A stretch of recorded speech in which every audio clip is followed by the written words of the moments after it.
It's Wednesday, June 24, 2020. Digital Trends Live is about to start. Here's some of the topics we're covering on today's episode of the show. The privacy and security of our information and data is a topic of many discussions, but now a potential bill circulating in the Senate would essentially allow legal access to your encrypted data.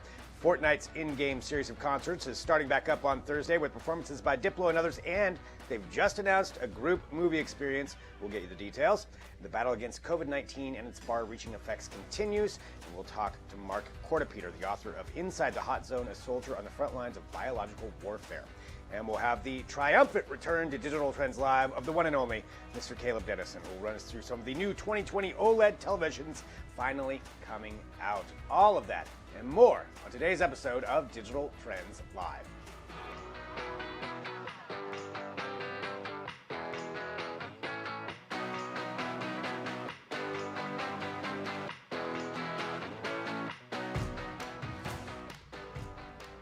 Yes, hello everyone. This is Digital Trends Live. Thank you so much for joining us today. I'm Greg Nibbler. We do broadcast live here every single weekday, 9 a.m. Pacific, noon Eastern, bringing you trending tech headlines, news, interviews, discussions, and more. We're broadcasting live across a number of platforms, so drop in your comments, whatever you want to bring up. We would love to see those, but let's get you up to date with what's trending right now when it comes to news. And this one, to start off, has to do with something that actually happened a couple of days ago, but now the repercussions are being seen on Twitter.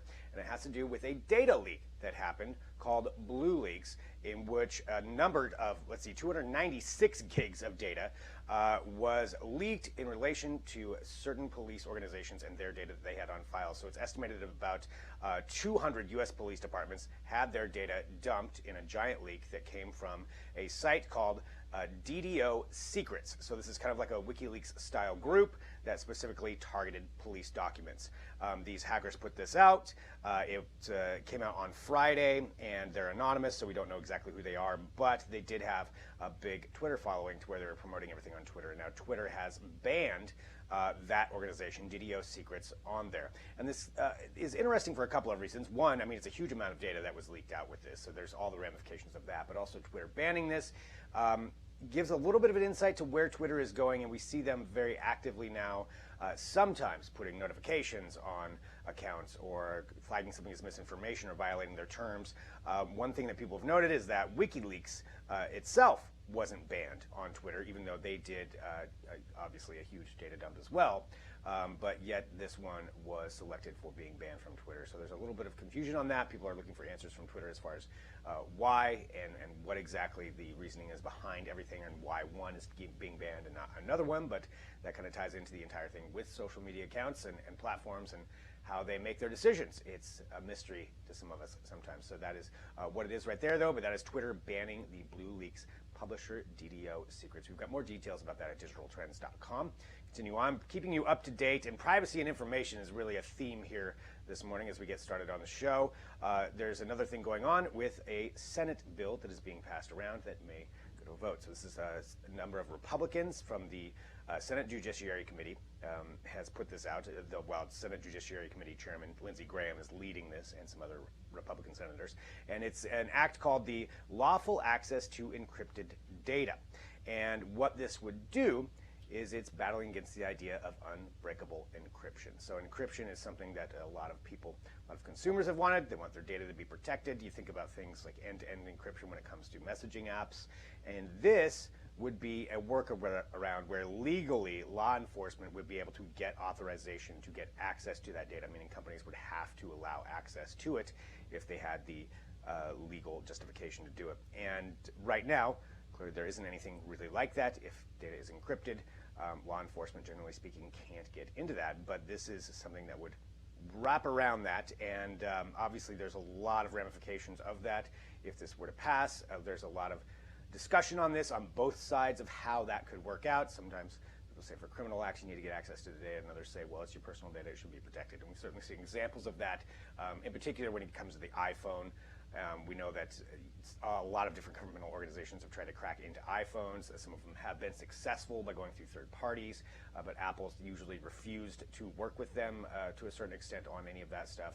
And so this would kind of make a different dent in that to where legally, in theory, they would have to do that. But certainly it's a big push by them. And again, just to make you aware of that, so it's the Lawful Access to Encrypted Data Act, and something that's being proposed right now as a bill where police organizations would have access to smartphones, apps, or whatever kinds of forms of communication. That's what's going on. Want to make sure you're up to date. One final thing here, just at the top, there is, speaking of data, an app that's getting a lot of press today, and it's an app called Jumbo, and this is something that will actually, in theory, help protect your data. And we had someone of our writers who actually tried it out, and there's a lot of people talking about this, and what it'll do is essentially sync all of your online accounts. And when you think about when you sign up for an account and those privacy settings and the notifications that you get, how many people actually read those? We generally don't. I mean, let's be honest. So this would kind of help you set your privacy settings and actually even delete old posts on a number of different platforms, and that's like Facebook and Twitter, and they're saying that now they've just added on Instagram and LinkedIn and Messenger, and it's kind of like a digital privacy assistant is how it's been described, where you log into all of your accounts through that. It can comb through your profiles. It can let you know where you have some holes in it, where you're being maybe tracked for some advertising, and really give you a lot of information about it, and then doesn't store the data. So Jumbo, again, is the name of the app, and it is getting a lot of press today for some new updates that they have, some new different platforms that they have as far as a paid account, even for where you can get even more access to certain kinds of things. But it's all controlling it through one specific app. And I highly suggest going to digitaltrends.com and taking a look at the article that we have up that kind of walks through how it works. But Jumbo, something you're probably going to hear about today. Moving on here with trending news topics. Let's get through these for you. We've got Ford making an announcement that they plan to go carbon neutral by 2050. So going carbon neutral by 2050 would be a pretty big achievement for a major auto manufacturer that's, for the most part, has gas vehicles. And they're saying they're going to focus on 3 different ways to do that. They're going to have technology is going to be one of their big things that they're going to be talking about. They said that the 3 key sources that make up 95% of its carbon dioxide emissions, and that's what they're going to focus on. So they're going to try to contain a lot of that, and that comes from the manufacturing, comes from the vehicles itself in a number of different ways. So with that, they're one of a number of companies who are making these pledges. This would put them in line with what the Paris Agreement would be. So it's another move by a major auto manufacturer to try to curtail some of the output that they have. So Ford making that announcement. We've got the details of Digital Trends, but definitely a big move on their part. So by 2050, 30 years seems like a long time, but it is an auto manufacturer, so I guess that's how long it would take to do that, to become carbon neutral. But that's what Ford has announced. Continuing on with trending news topics, we've got Amazon considering maybe adding live TV to Prime Video. And this is, I've got some interesting statistics when it comes down to this. So when you think about the streaming wars and all of the different platforms that you can stream on, only a few of them have live television involved. You've got YouTube, it's got it, Hulu's got it, Netflix does not have it. And this would be something where if Amazon were to add into this, and they've dabbled with this a little bit before. They do have some Premier League games they're going to be playing live on there. They've done some NFL things before as well. But this would be the idea of adding a complete suite of live broadcast television.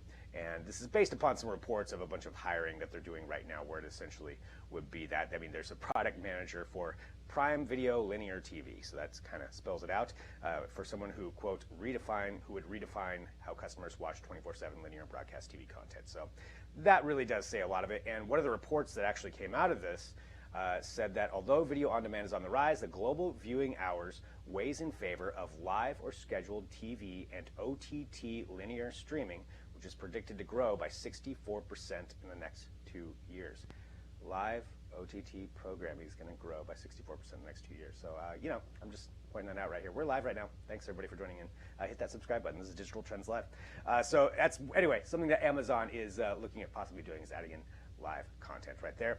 And finally here, speaking of live content, starting on Thursday and going through the weekend will be yet another Fortnite concert. Diplo, Noah Cyrus, Young Thug, and probably some other people that are going to show up in this too. It's Diplo Presents Thomas Wesley is the name of the whole thing.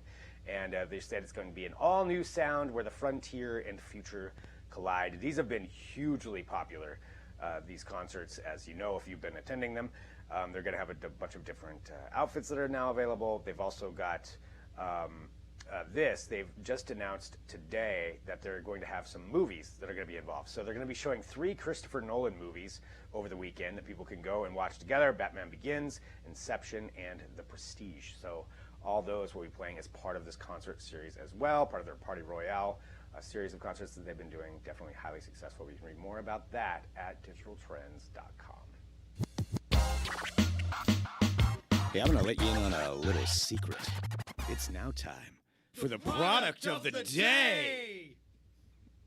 Yes, the product of today is a very popular one here at Digital Trends, and that is the Dell XPS 13 Touch laptop. Now, the XPS 13 has consistently been given very good reviews by our computing editors, and that is why, in part, we're pointing it out as the product of the day. So it's the 13-inch. This has got the latest 10th gen Intel quad-core processors. It's got the HD webcam. We all need a good webcam. It's got the Infinity Edge display, a next-generation Dell Cinema. It's got a great graphics card, 128 gig hard drive. So that's a solid state drive, just to clarify. So a lot going on for this. And again, the Dell XPS 13, like I said, getting a lot of good reviews here at Digital Trends. Right now it is on sale for $729. That is $120 off. And the way you can take advantage of that is by clicking on that link that's right below me or to the side of me, or depending on where you watch this, there's a link there. Click on that and I'll go through and give you some more of the details as far as this specific laptop. But again, the XPS 13 Touch laptop on sale, $729.99, regularly $850, so you're saving 120 bucks. Click through there, and that is our product of the day. All right, thank you everybody for joining us here. This is Digital Trends Live. We've got a lot coming up on this show, and really excited to have you here. Joining us up next, we've got Mark Kortepeter, who is a professor of epidemiology at the University of Nebraska Medical Center and an author, and somebody who was on the front lines for a long time for biological warfare. We're going to talk about COVID-19. He's going to answer some questions about that. If you have questions, drop those into the platform wherever you are at, and I'll see if I can get those in as well. But stick around. We'll be back here in a minute with more Digital Trends Live.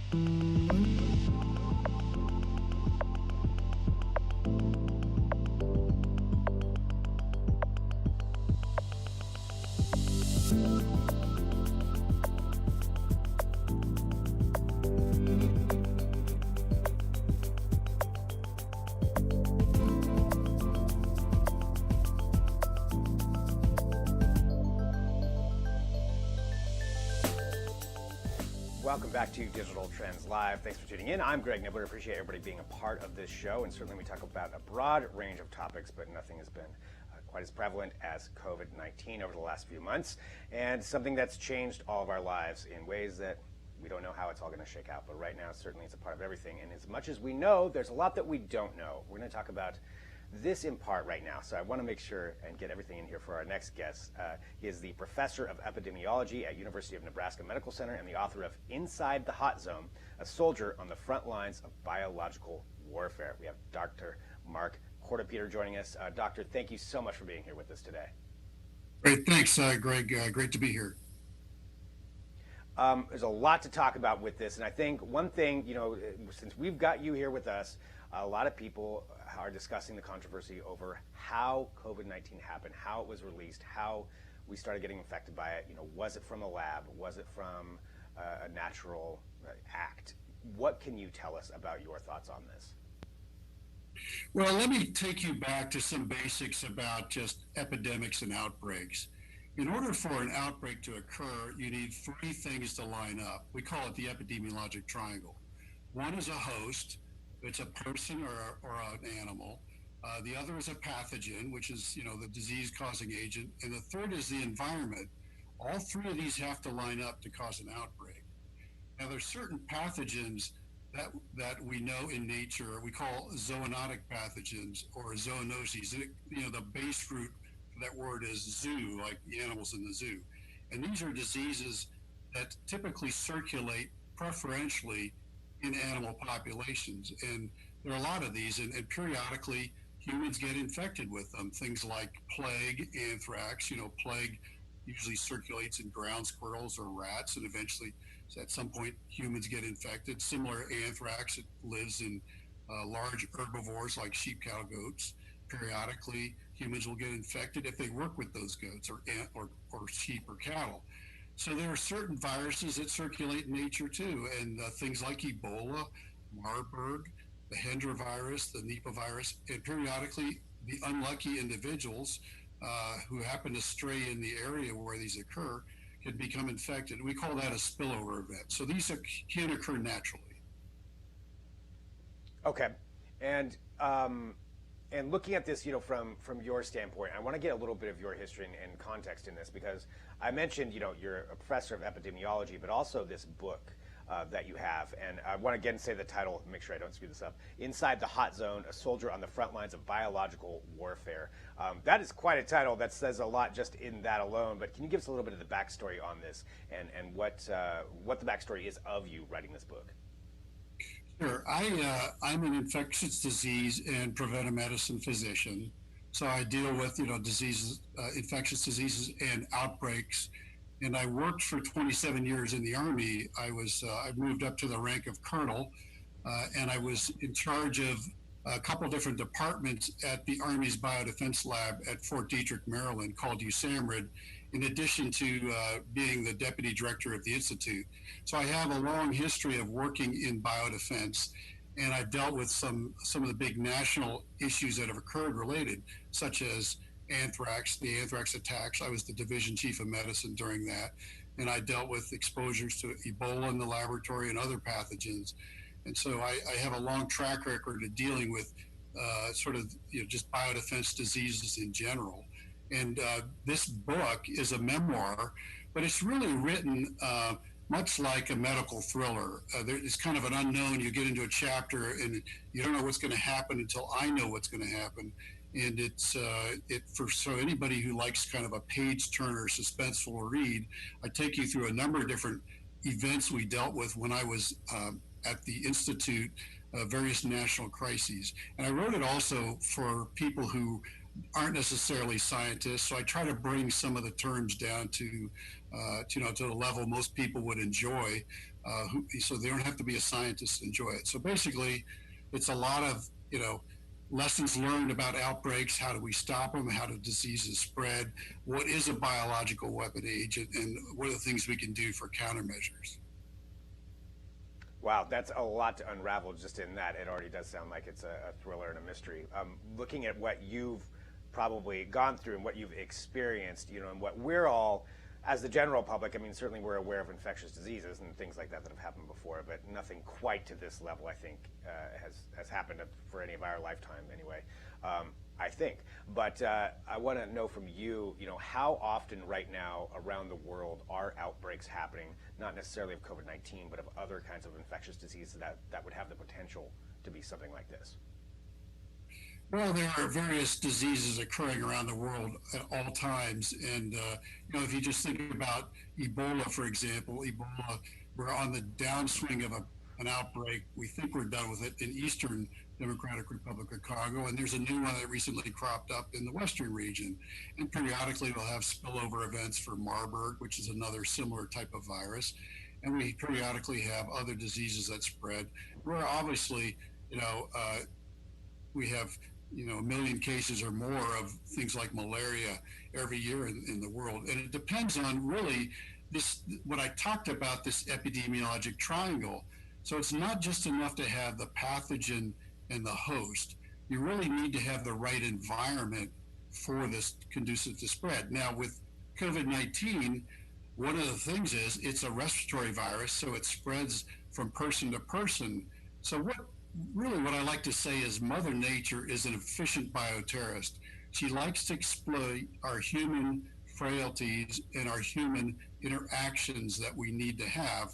And with a respiratory virus like this, we essentially open the door for spread, and we're part of the problem because the environment for spread is enclosed places where people interact with each other. They like to have close personal contact, and we need personal contact as part of our existence. And that's what gets exploited with a virus like this. To tie in what we kind of talked about at the beginning and tie into this book and the idea of biological warfare. I'm just going to ask you right now. I know there's certainly we know of state actors out there who are working on biological warfare. That's something that does go on. But for us all out here, have been reading everything. And there's so much misinformation out there. When you think about possibly a laboratory working on something like this, what is the likelihood? I mean, I know this isn't the movie, so what is the likelihood of something like that escaping from a lab? So there are four ways something can actually escape a lab. It can hitch a ride on a person or an animal or an inanimate object. It can go up to smokestacks, but we have ways to prevent that with HEPA filtration. Somebody could deliberately steal something.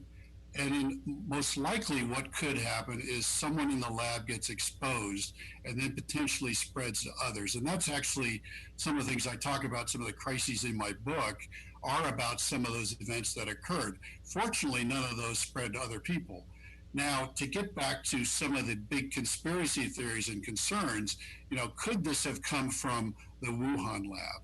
Well, certainly the Wuhan lab in China was working on coronaviruses, and you could say they had good reason to do that because they've been burned with the SARS-1 virus in 2003, which caused a pandemic around the world. So they had very good reason to be working on this.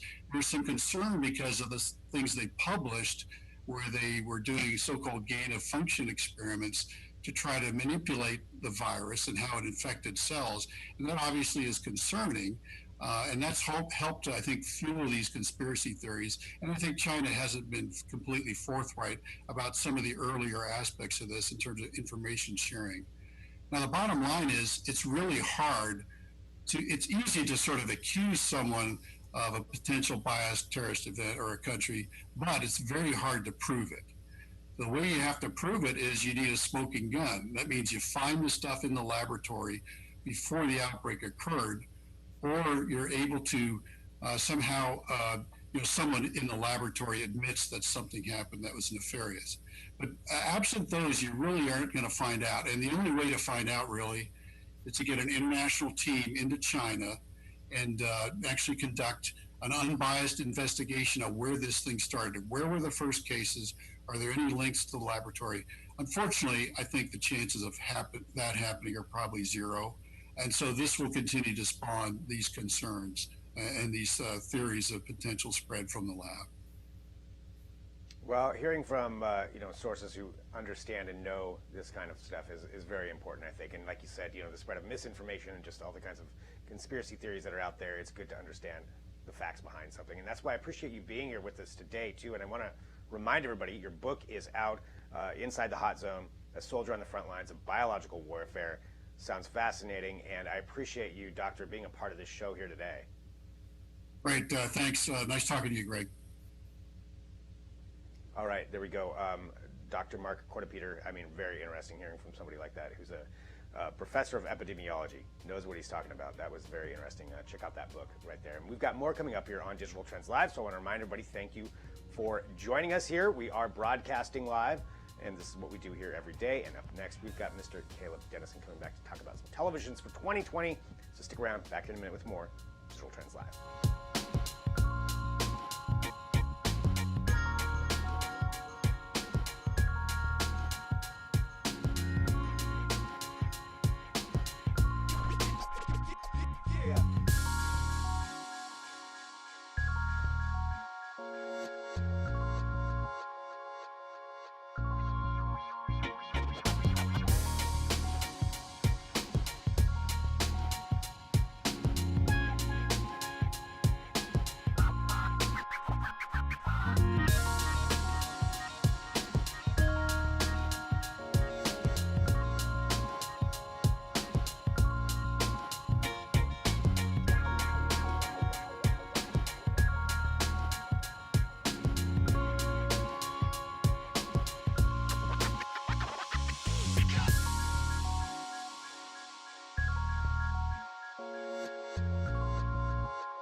And welcome back to Digital Trends Live. I'm Greg Nibbler. Thanks for joining us. Hit that subscribe button on whatever platform you're on. Join us here every single day, 9 a.m. Pacific, noon Eastern, for all the conversations we get to have. But also, we talk about tech, and that includes televisions. Finally, new TVs are going to be coming out, but that's why we have Caleb Dennison here to talk about that.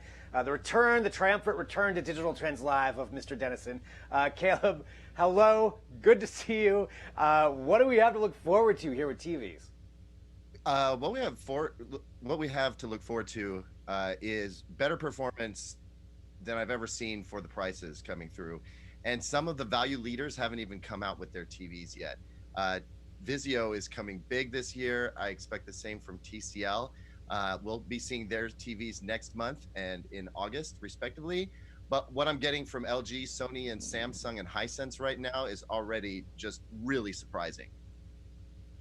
What is it that is driving I guess, to ask about the price, something that I would ask about, you said some of the best deals. Like, why are the best deals happening right now? Does it have something to do with supply chain, or is there a reason? One is, I think over the years, we've seen companies like Vizio and TCL and Hisense, who have always been considered up-and-comers, really producing amazing products and bringing the prices down.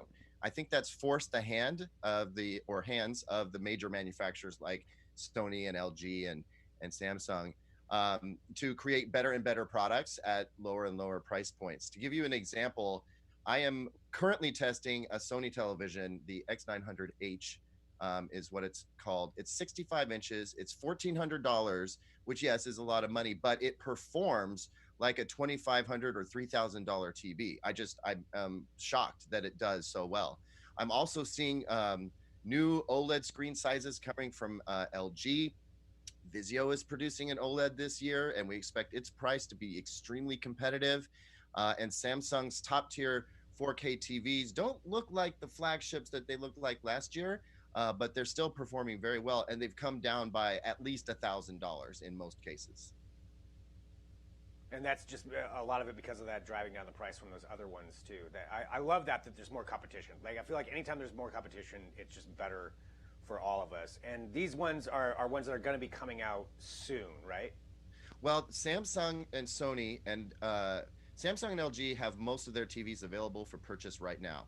And they're slow to trickle in during the pandemic. It's really hard to get these review units that they have for us shipped, but they are coming. I reviewed the Samsung Q90T recently, and it's an outstanding television. I also have reviewed LG's Gallery Series OLED TVs, and those look fantastic. And those are at the top end of those two brands' lineups. But as I'm moving down through the various different models that they offer, I'm finding that the performance doesn't suffer much as you go down. So you're getting really great picture quality for an affordable price. I'm a big fan, again, as I said, of the Sony X900H. That TV is just looking absolutely fantastic. And then I've also reviewed recently a Hisense H8G model. Had a little trouble with that one. I think I got a defective unit, but the handwriting's on the wall for that TV to be amazing. I mean, we're talking about $800 or $900 for a 65-inch TV. That really impresses. Wow.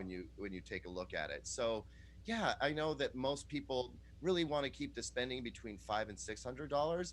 And what I'm telling you is, if the very top end TVs that are coming out right now are coming in at such low prices, the ones that we've considered mid-tier before are going to be ridiculously affordable. I think this year you're going to be able to get a $500, $600, $700 TV that'll just absolutely knock your socks off. And that's not the 55-inch sizes. That's the 65-inch sizes, which brings me to one more point that I wanted to make sure to make.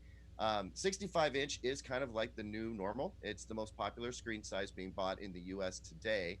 But there are 75 and 85-inch models, and where those were ridiculously prohibitively expensive, and they still are very expensive, those prices are also coming down too. So what I think people are going to be doing is going out there with this budget in mind, realizing that they have more money than they need, and they could probably step up from a 65 and get an even more massive 75-inch TV, if you can fit it. Yeah, I was going to say, I don't even know if I'd have, I don't know how that would look in my house. But going from that, and just one other question on television, something that I know a lot of people ask, and we've talked about it plenty of times here. The 8K televisions that are coming out, is it worth picking up something like that if you want to future-proof buying and be good to go for maybe, I don't know, a couple extra years or something? Well, that's a difficult question to answer, but I'll do my best. So the thing is, it's not going to matter in a couple of years. The TV that has the performance you want will end up being an 8K TV. And the reason I say that is we're seeing this right now.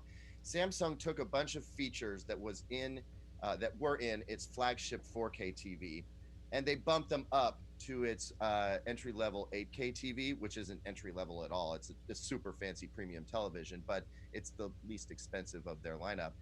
So if you want those premium features, you have to buy the 8K version. The good news there is that that 8K TV at $3,200 is a good $300 less expensive than the flagship 4K from last year. So even though the flagship 4K from last year got converted into an 8K TV for this year, you're still paying a little bit less. But this is a sign, as Samsung has done. I think we're going to see other companies doing. They're going to start putting their premium stuff inside 8K TVs. And so if you really want to get the best out there, it's going to be 8K. There is a question around, do you really need 8K? And the fact of the matter is that you can't see the benefit of 8K resolution until you go really, really big. So if you're looking at a 75 or 85 inch television and you got deep pockets, then yeah, take a look at an 8K TV because it will look better. But again, just as it happened when we transitioned from 1080p HD TVs to 4K TVs, I mean, try and buy a 1080p TV right now. Good luck. I mean, if you're buying it like the 32 inch size, maybe, but if you get above that, 37 and up, it's all 4K now, right? And we're only 2 or 3 years into this, but I would say in 3 or 4 years, all TVs are going to be, pretty much all TVs will be 8K TVs. I mean, it's really not more difficult for them to make the panels. And once they scale their business up and whatnot, they'll just use those. You know what I mean? Yeah. Yeah. And then we'll just have to see, when the content follows for that part of things. But there's, either way, it's awesome. I am really, like I said at the beginning, I love the idea of competition and bringing the prices down. So it sounds like there's some really great deals, really great televisions. We've got the reviews of all those. And Caleb, like you said, it's hard right now in the middle of a pandemic to get all those review units, but he is still doing it and getting those reviews out to you. So go there and check all of that out. If you're in the market for a television, take a look at what he's been doing with this. And Caleb, as always, good to see you. Thank you. Good to see you as well. Mr. Caleb Dennison right there. And I believe if you watched Trends with Benefits yesterday, he might have shown off another part of his hairdo right there, too. But that's for yesterday's show. All right, let's continue on here with Digital Trends Live. We've got TBD coming up with Adrian and Jess. What's going to be about? I don't know. So you're going to have to stick around to find out. But before that, we've got our own Riley Wynn back with another video talking about going back to the offices and what that transition is going to be like and more. It's Riley. You know it's going to be entertaining. So that's coming up next. Stick around. Back here in a minute with more Digital Trends Live.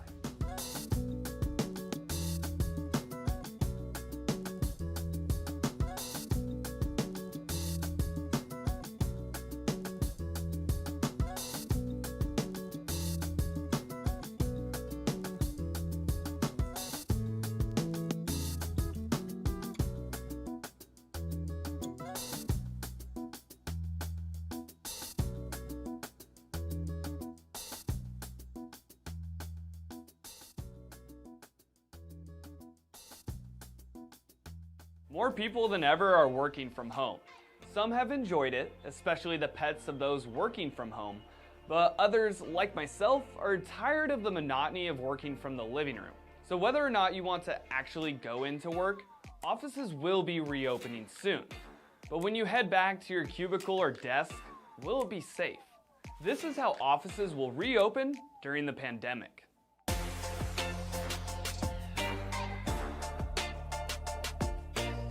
I'm Riley Wynn with Digital Trends, and this is what comes next, where we highlight the potential of technology to get us back to business and back to life.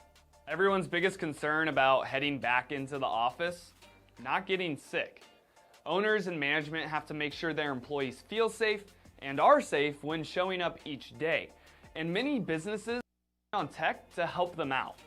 Even taking the elevator up to the office is going to be a little strange. In eastern China, buildings have installed holographic touchpads to operate the cars. You can pick your floor without having to actually touch anything. In Digital Trends' Portland office, we don't have anything on that level yet, but we do have social distancing guidelines and signs to show you safe zones. The elevator ride up to work now will look similar to timeout sessions from when you were a kid. And if elevator timeout wasn't strange enough, the office is going to look completely different than how you left it before quarantine. For years, companies have been breaking down physical barriers in the office to create an open floor plan. Thanks to the coronavirus, that social environment could come to an end.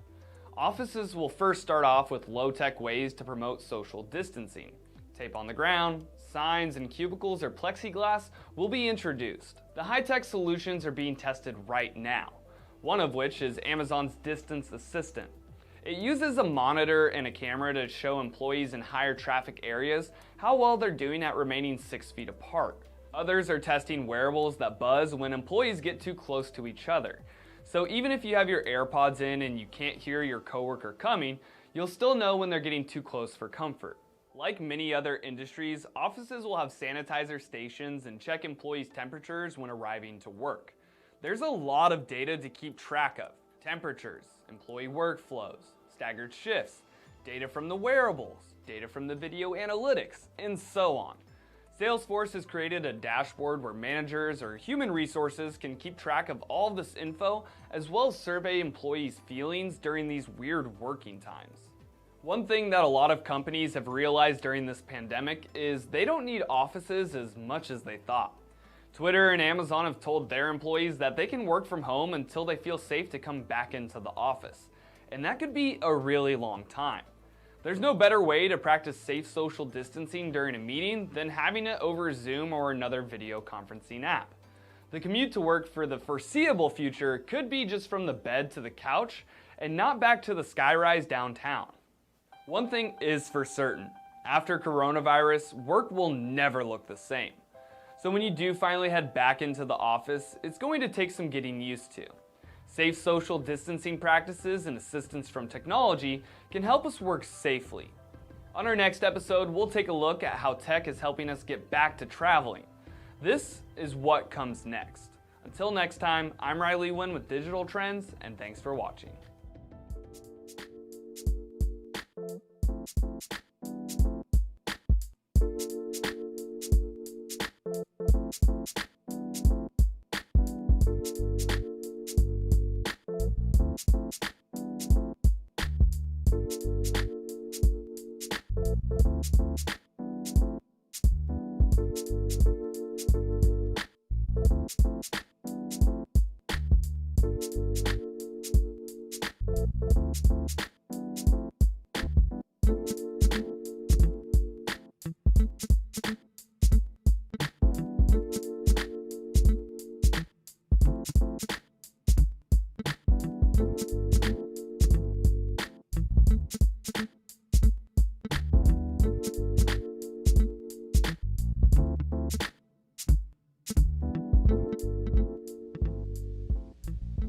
And hello, everyone. Welcome back to Digital Trends Live. I'm Greg Nibbler. Appreciate everybody who joins us. Hit that subscribe button. It is Wednesday, which means it's time for TBD. What does that mean today? I don't know.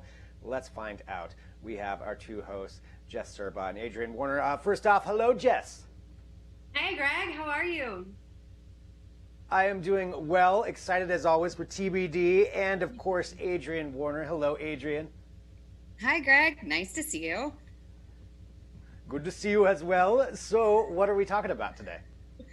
Well, this week's TBD is a very exciting topic. Jess and I are thrilled for this because this week's TBD stands for the Bear Derriere, because it is bear season. Now, what does that mean? We're going to tell you all about it. But first, Greg, I have to ask you, are you excited for bear season? I didn't realize bear season was upon us. I suppose so. I mean, you know, bears are cool, so I guess Yes. Bears are cool, and bear season is back. So every year, the Brooks River Bear Cam is set up from summer to fall. And this week, wildlife webcam operators for Explore.org turned on that Brooks River camera. It's set up within the Katmai National Park and Preserve in Alaska, and it is peak destination for brown bear watching. So that's what we mean by bear season. Bears start to trickle in and they start to appear around July, and then throughout the months as they feed on salmon from the river, people can visually see them getting fatter and fatter. And this all leads up to the very exciting finale, which is called Fat Bear Week. And Fat Bear Week is a celebration that takes place in September. at which point the park invites the online community to compare photos of the bears from the beginning of the season when they first visit Brooks Falls in the spring to the photos of the same bears at the end of the summer once they've fed on all the salmon and berries and all the things that make them nice and squishy. Now, people around the world can stream these bears. They can check in on them through explore.org or through explore.org's social channels. But let's take a look at how these bears get so chubby. So during this time, bears enter a medical state known as hyperphagia. There's a chemical called leptin that tells them when the body is full, and it's suppressed during this time. So bears can just keep on eating basically until they fall asleep. And within hyperphagia, they just eat nonstop. They can gain up to 4 pounds in a single day. And some bears eat up to 40 salmon in a single sitting. Now, each salmon is packing about like 4,000 calories. So they're just sitting there and munching and munching. And like I said, social media rallies around this every year. They're very excited about Fat Bear Week. And also, this place is pretty remote. I know. Isn't it the best? This is just the best. Yes. So Katmai National Park is pretty remote. So this is kind of the best way to access it. And especially now during quarantine where people aren't traveling as much, this is a great way to tune in. And over the years, this is just gained more and more notoriety. It started up in 2012, so this is the 8th year running for Fat Bear Week. We're going to see some chonkers. You can bet this year's going to be no different, and enthusiasts are going to tune in and bet on the season's fattest bears. And for the lineup, this very exciting lineup, I'm going to hand it over to Jess Serba to talk about this year's contenders. Definitely. So to make it clear, this is a celebration of the fat bear. There's no body shaming here. We want the fat bears. Fattening up as winter approaches is a matter of life and death for the bears. They can start to lose up as much as to 1/3 of their body fat as they slow down for the winter. So they rely on all the stored fat for energy. So the fatter they are, the more likely they're able to make it through those rough winters. So go fat bears. As Adrian mentioned, Katmai National Park and Preserve is incredibly remote. Brooks Camp, where the Brooks River is located and where most people visit, is accessed almost exclusively by tiny float planes. So this season, there will actually be much less travel to the area due to the pandemic. As a result, noise levels will likely be reduced. Obviously, there won't be as many people around, but there also won't be as many planes coming in and out, making for a lot less noise. So this could have a kind of. Sorry, I was laughing at the video of the bear swimming. My bad. I know, it's so cute. I started laughing. That was my bad. Sorry, Jess. The B-roll here is on point. So it could have a significant impact on the bear's behavior because of all of this. Some bears, avoid people, so now there's a chance that bears that don't normally make an appearance might come out to try and fish or to mate, to do all kinds of things. So beyond the research implications this can have, this could also mean just a lot more new characters, which I say characters because the bear narratives here that have developed around these bears over the few years are really where everything shines. So a few examples for you. In 2018, bear number 409, who is also called Bead Nose, was voted the fattest bear. So it was a huge transformation, pun intended, big glow up, the internet went wild. And then last year she never showed.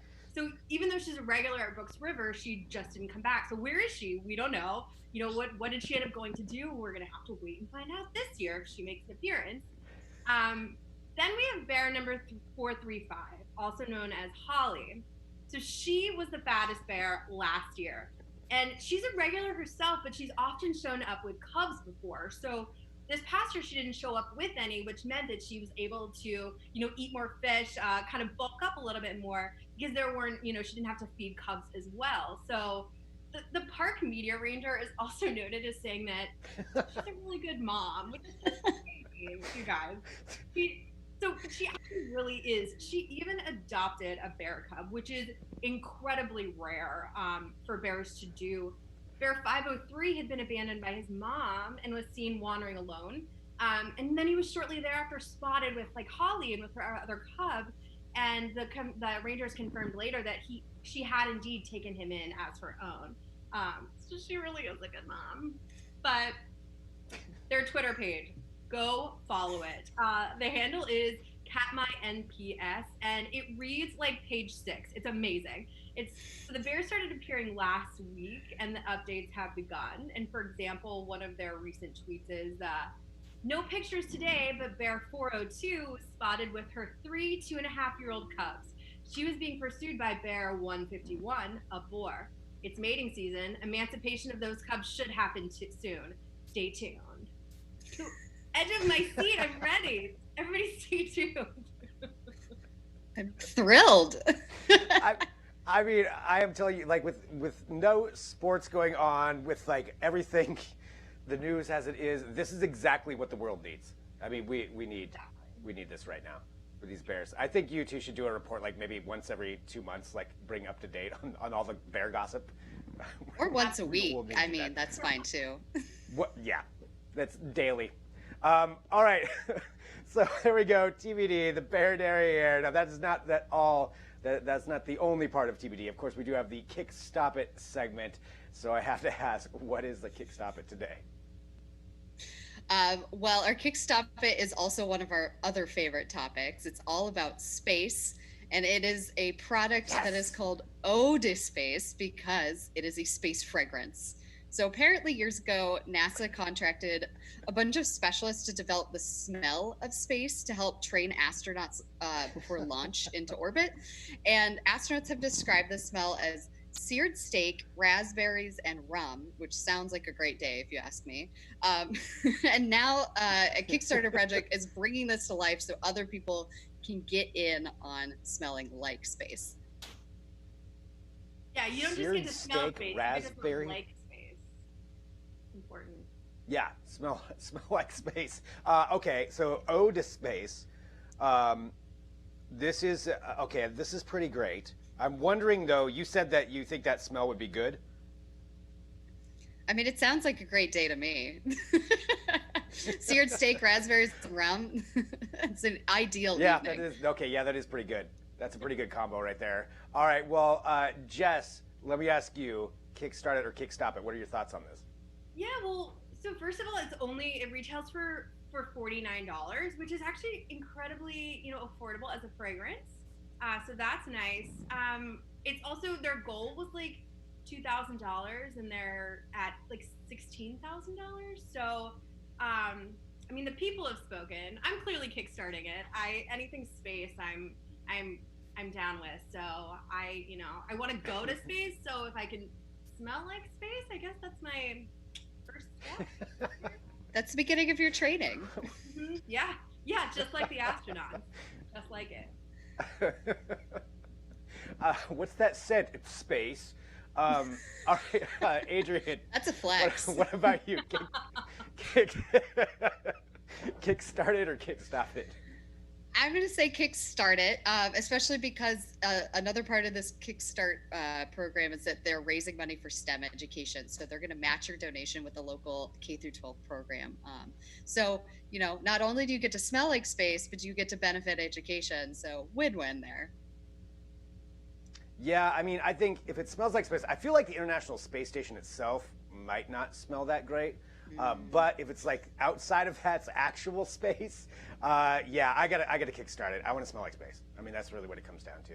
So I think that's all three kickstarting. I don't know if that's happened.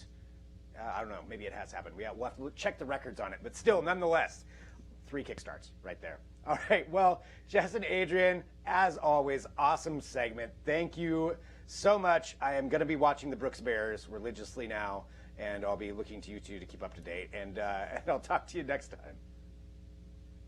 Awesome. We Oh, can't wait, forget sorry, our Cam. own city Sorry. bear, right? The city bear. My bad. How could There I? he is. There he is. He's calling There, I to mean, his that is- fellow brethren in this clip. There's. Storing up for Please send my apologies to Charlie for almost skipping that. He'll consider it. winner. Okay, thank you. Charlie, right there, majestic as always, with the Charlie cam. All right, Adrian and Jess, thank you. Thanks, Greg. Thanks, Greg.